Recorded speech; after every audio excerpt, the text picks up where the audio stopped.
It's Saturday the 19th of October. We're just going to take you for a little walk through these woods where we're hoping to find some Porcini mushrooms, also called Ceps or penny buns. We'll try and tell a little bit about where you might hope to find them, what they look like, how to identify them, and perhaps what else mushroom wise you might find while you're out here walking. When you're looking at a big woodland like this, the question is, where do you go to find the mushrooms? The most difficult question. This area is huge. How are we going to find them? Well, quite often the answer is easier than you think, and it's to stick to the main path, because that's where the mushrooms will be. Oh, why do you look in ditches and at the side of footpaths? Well, people think that mushrooms, the individual mushrooms they see, are plants themselves, or that's the whole organism, but it's not. The organism itself stretches perhaps hundreds of meters underground, and what you see are just the actual fruits of that organism coming out. And it will be growing underground quite happily, but quite often what happens is, if it gets to somewhere like a ditch or a footpath, that's impeding the growth of the organism. So it starts to worry, and it starts to think about, should I be producing fruits to spread my seeds to get over this ditch, to get over the footpath, to move myself onto new areas.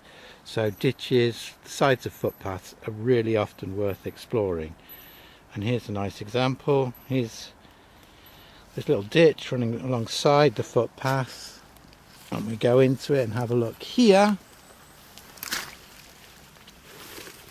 And what are we seeing?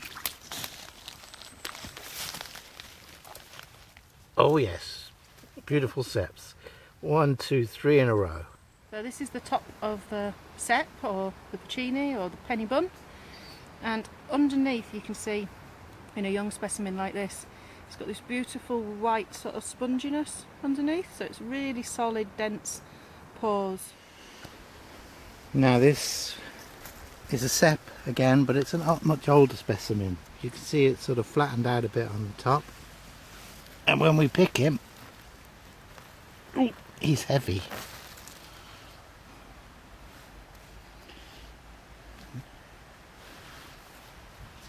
Underneath he isn't that white firm sort of sponge that Pam showed you on the young Cep. This has gone sort of green.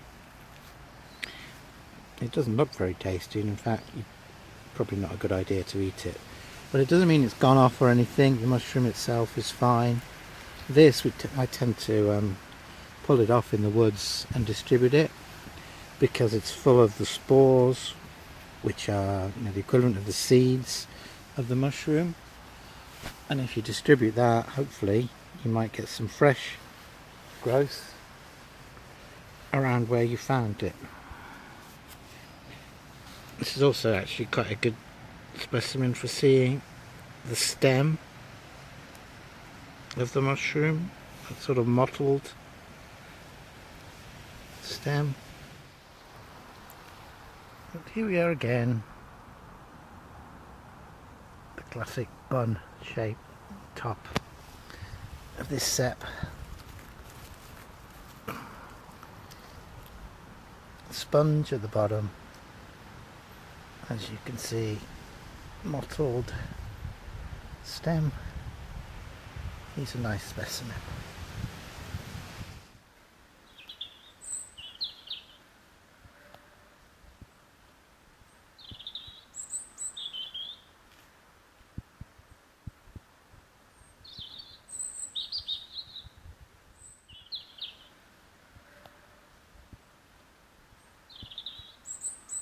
By the side of the path again. Here we are. Oh, and what have we got here? While we're busy looking at the Ceps, we've managed to miss these. Hiding in the leaf litter. And these are wonderful winter chanterelle. And there's a massive patch of them. They're going all around. Very tasty, very nice, very easy mushroom to identify once you've seen them.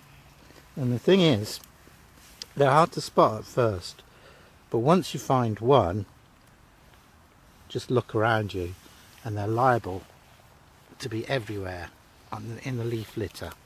This is the winter chanterelle that you'll often find in absolute abundance. Quite often you see the little hollow bit in the middle of it. The most telltale thing is looking underneath. And unlike the normal mushrooms you buy in shops, which have gills, this is full of little ridges. That's how you can tell it's a chanterelle. A winter chanterelle. Here we are, just by the main path again, and looking off to the side, see a flash of white in the woods. And that is cauliflower fungi, and that's absolutely delicious. It doesn't look great, I know, but just try it fried in butter on some toast. Now this baby, this is the fly agaric, which is poisonous and actually used as a hallucinogenic drug, so we really don't want to eat that one. But it tends to like similar ground to tastier mushrooms like the Ceps. So if you see some of these, look around because you might have a treat nearby.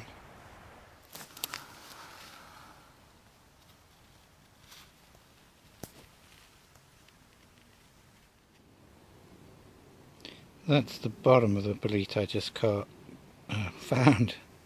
It's a lurid bolete. Turns bright blue. The flesh turns bright blue when you cut it. And the sponge beneath is orange. What a dark, sort of suede-y cap to it.